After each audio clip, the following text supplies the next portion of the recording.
So this morning our topic is joy, again we're looking at these awkward moments with Jesus, and of course this is one of those probably most supremely awkward moments that we see this interaction, but that Jesus has with this woman.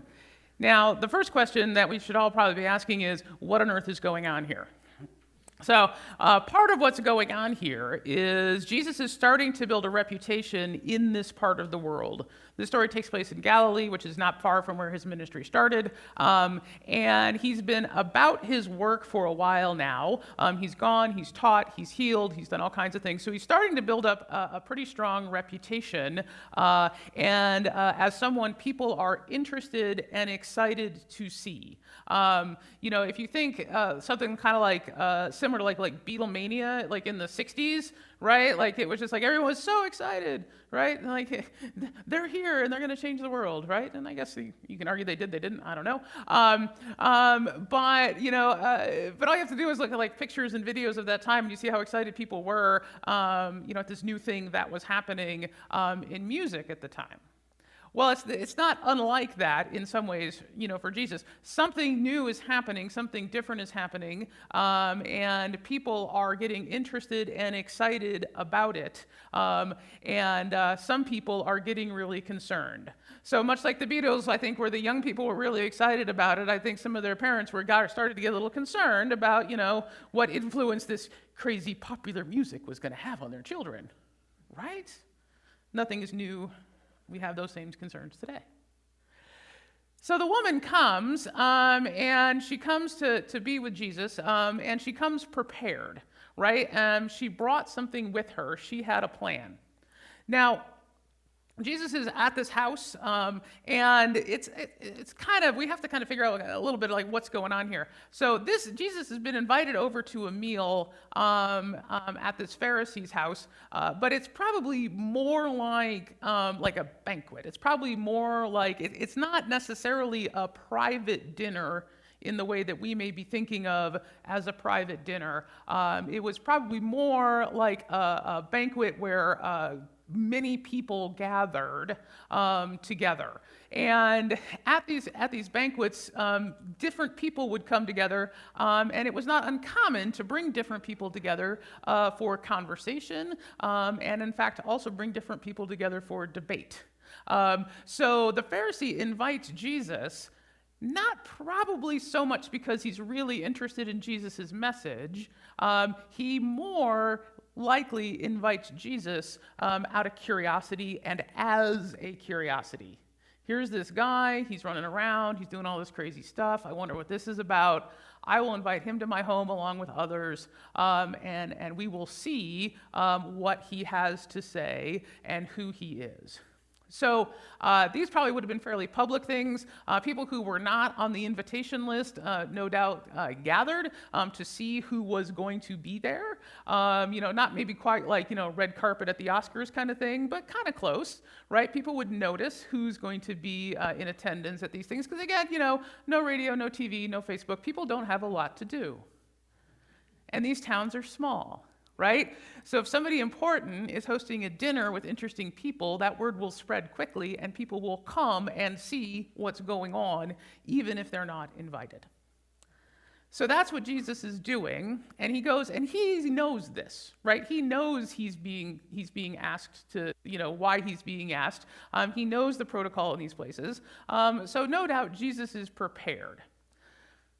So they take their seats, and we've talked about this several times, and and in this depiction is actually pretty accurate. They probably were lounging, because that's how you ate at kind of these kind of things. You lounged while you ate, which seems weird. I've never tried it.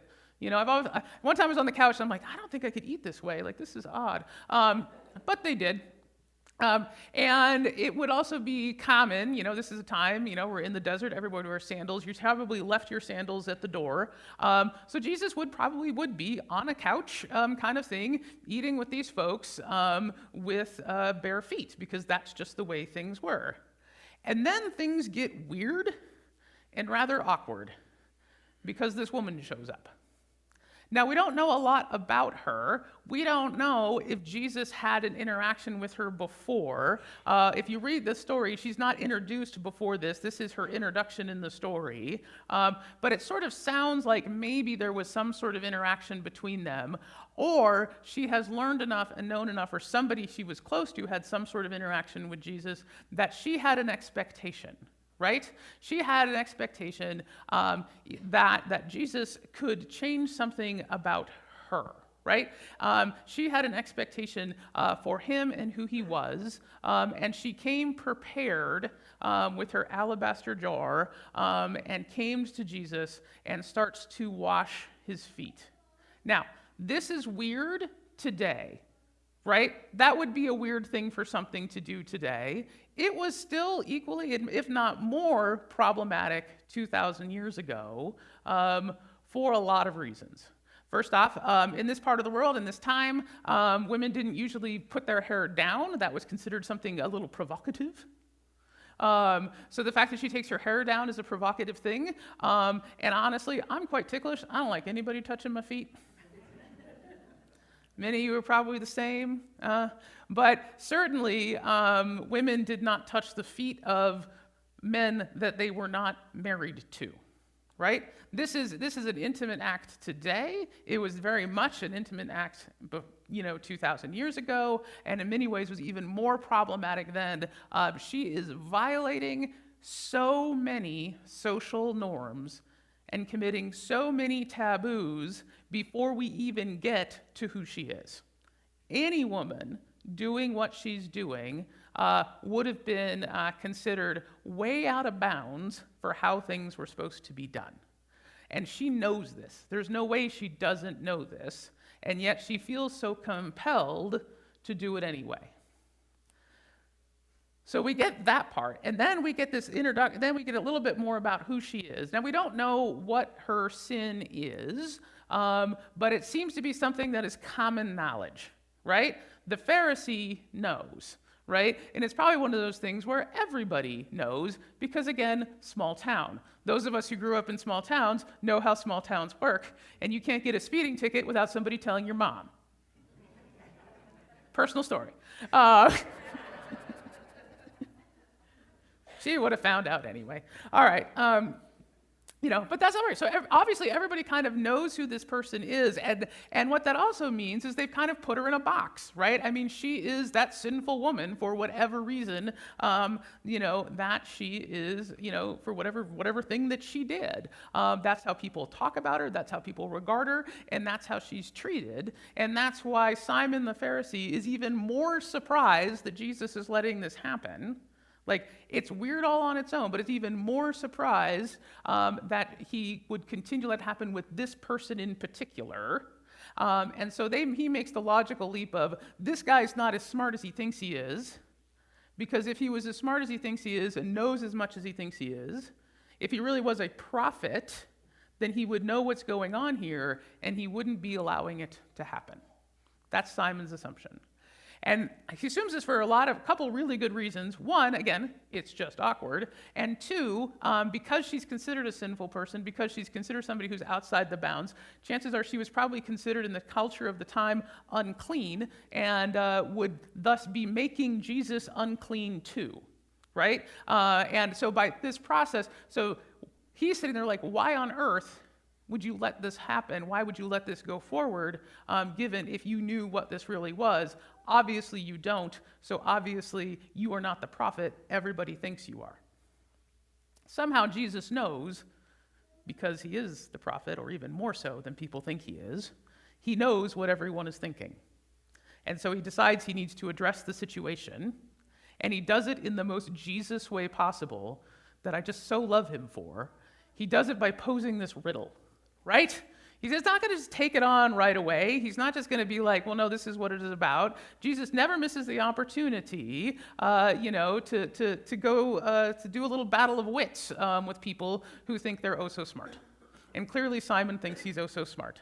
So instead of just coming out and saying what he's going to say, Jesus poses this riddle. Now, this actually would have been not uncommon for the time at these sorts of events. That's one of the reasons we know that this is actually more of like a public banquet kind of thing than a private dinner, because at these kind of public banquet things where you bring all these different people together, it would be common for people to honestly issue riddles or challenges or, basically find ways, to verbally compete with one another or something. It would have been standard fare. So they don't miss a beat. He's not weirded out that Jesus is suddenly talking in riddles. That would have been part of what they did.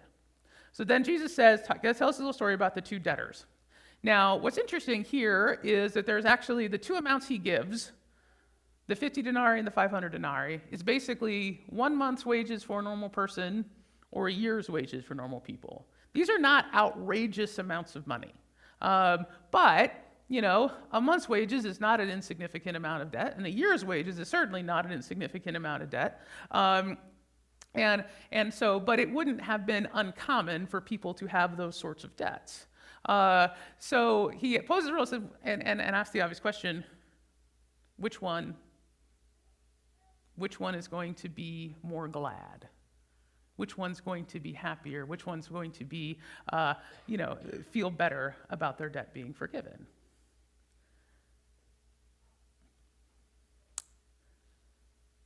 The woman came because she thought of herself, no doubt, in the same way that everybody else did. She lived in a place that told her she was a sinner, that she was outside the bounds, that she had done something wrong or whatever it was. We don't know. And somewhere along the way, she no doubt bought into that herself.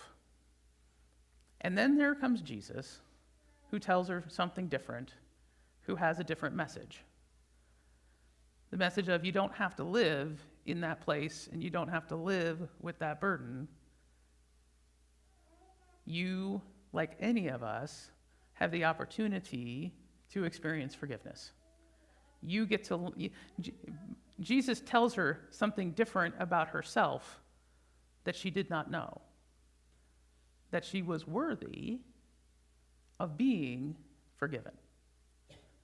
Not because she is so special, but because God is, and because Jesus is. The woman comes with so much joy in her heart, so excited by this new revelation about herself, that she blows past all of the taboos of the day and cannot help but let that joy overflow straight onto Jesus' feet. She is more concerned and is more interested and is being driven by not the norms of the day, but the gratitude she feels in her heart because she now knows something that she didn't know before. And she experienced something she hadn't experienced before. And gets to the point where she cannot help but show and share the joy that she now has. Many of us have probably experienced this with other people, right? You're at the office Christmas party, your friend comes over and tells you that they discovered hot yoga and that it changed their lives, right?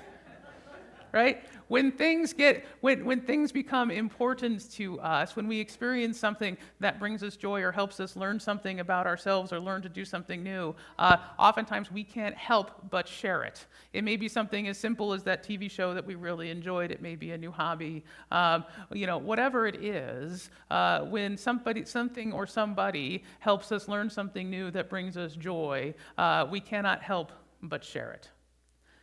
And sometimes it's small stuff, and sometimes it's big stuff. And while many of us probably don't need, the same level of, feel like we need the same level of forgiveness that this woman clearly did, we do all need people in our lives to tell us things and help us know better who we are. So I want to give you some examples from my life. So the first picture is my friend Jim. Jim Herring and his wife. They're friends from down in Albuquerque. And I got to know him back when I was still a software engineer. He and a few of other guys, we eventually kind of started this little small group together where we would go and just talk about things and life and faith and all those things that we do.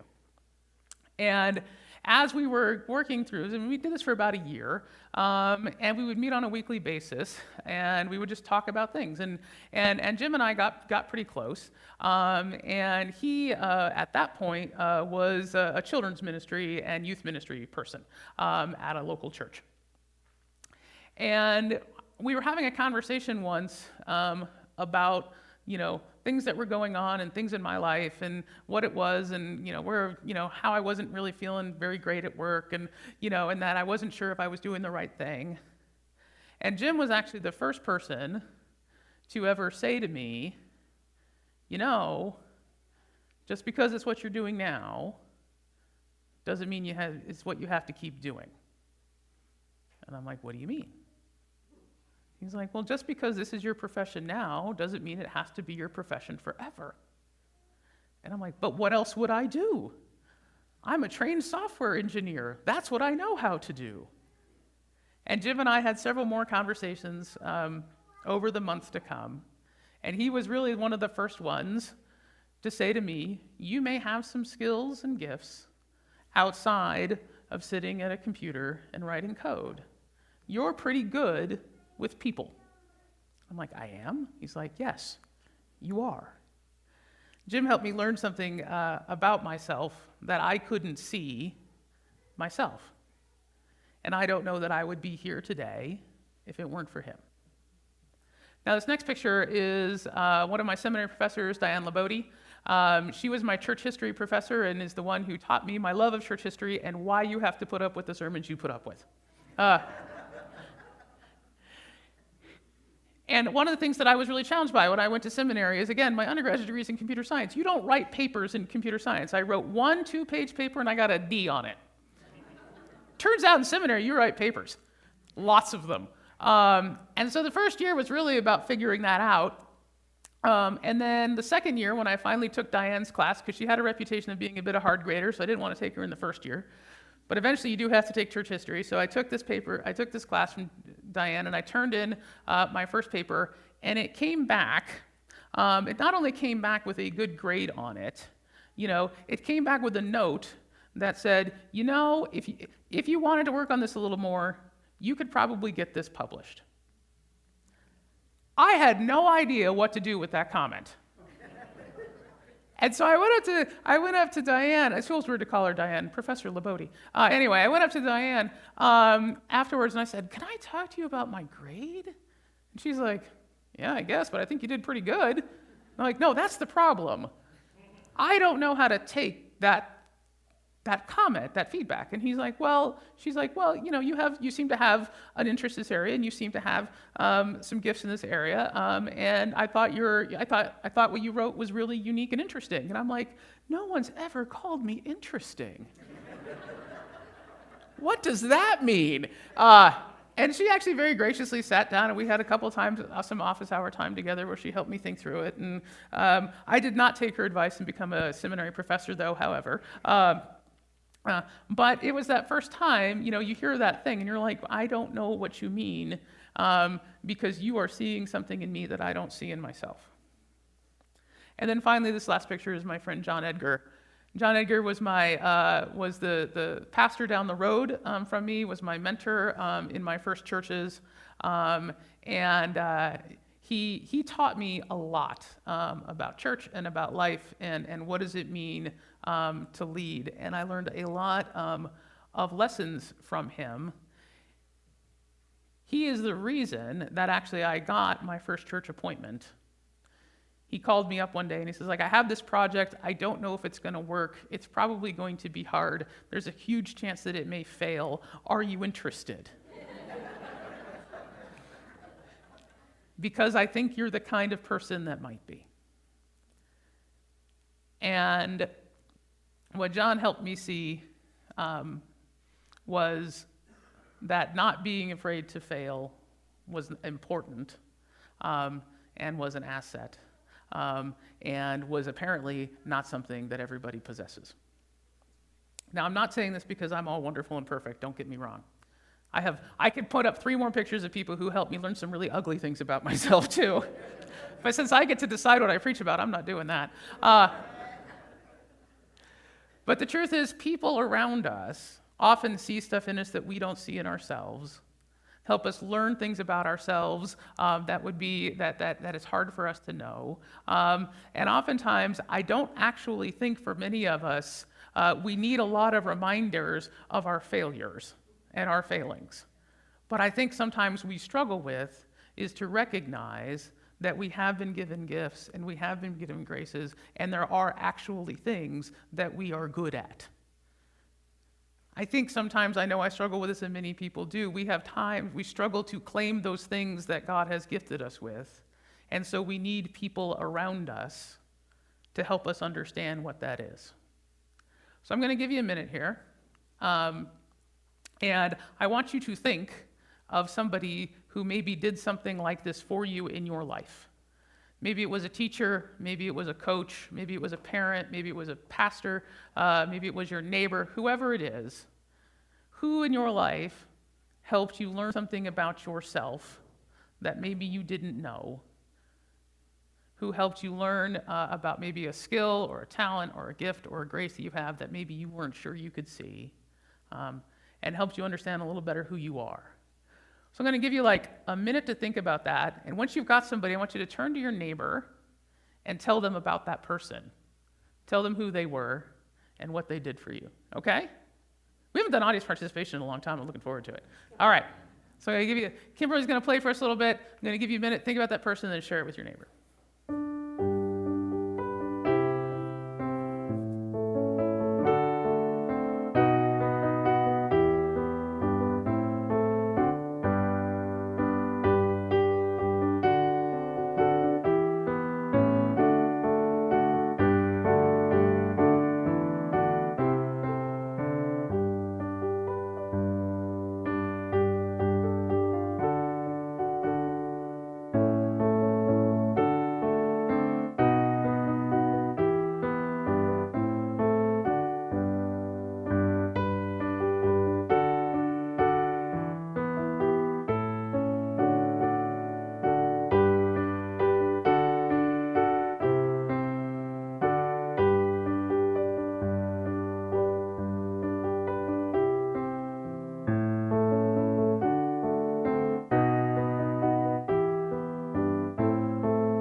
All right. So now I'm going to ask, who has one they want to share?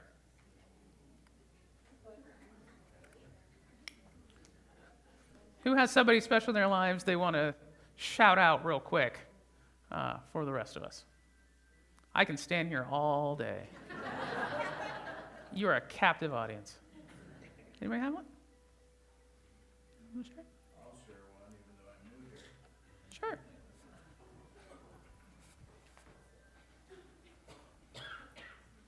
First of all, I want to say, Pastor, you did a great job with this sermon. And this church came highly recommended to my wife, Adrienne, and I. So we're very pleased to be here. In fact, anecdotally, we were sitting here writing out our check for our offering. And she says, "What date is it?" And we realized it's 12/12, our anniversary. So it's a good thing we got dressed up. There you go. But one of the people that was a huge influence on me was my basketball coach, football coach, baseball coach. He played for the Pittsburgh Pirate baseball team, and he was a good Christian man. And he taught us sportsmanship and taught us to behave ourselves, to love God, and to be as good a Christians as we could be, which is kind of rare in school these days. One of his classes that he taught was a civics class, and he convinced me that I had to be the defense attorney from then on, I went to college at DU and CU, and I've been a bail bondsman, bounty hunter, private investigator the rest of my life.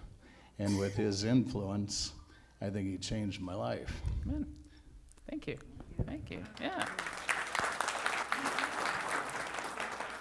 Others.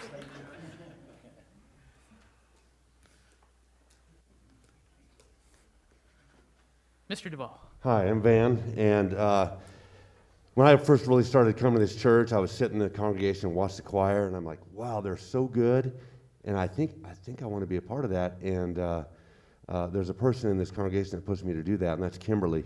And Kimberly saw something in me that she thought I could sing, had me join the praise team and the choir, and it's a blessing. I love it. I love sharing that.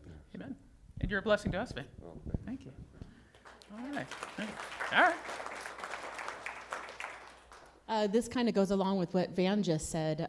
Sometimes it takes someone in your life experiencing something really hard and difficult, and watching that happen. And then when something really, really difficult in your life happens to you, then you realize, well, if he can do it, then I can do it, right? And so, Van, thank you for teaching me with my autoimmune stuff and everything that I have going on, that if you can do it, then I can do it, and you make me a stronger person for it. Thank you. Do we have one more?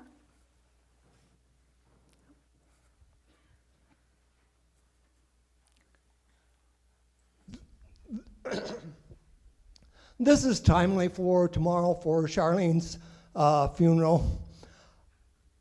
I was a fireman at the time. They had a haystack fire. And as a dairy, they had big haystacks and lots of haystacks.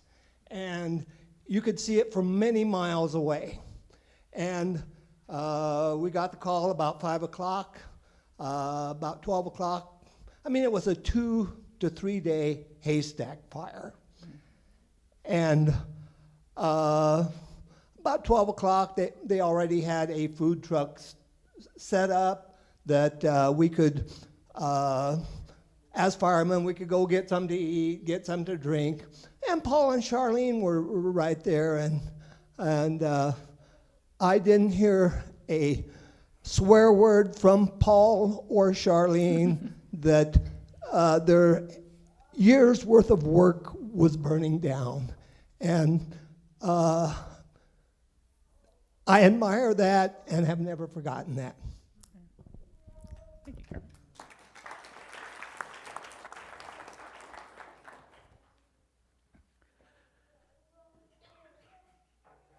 Given enough time, I'm sure we can all name several people in our lives who have helped us learn something about ourselves that we needed to know, something that helped shape us who we are today. We come to this day where we remember the joy that we have because those people were in our lives and helped us learn that.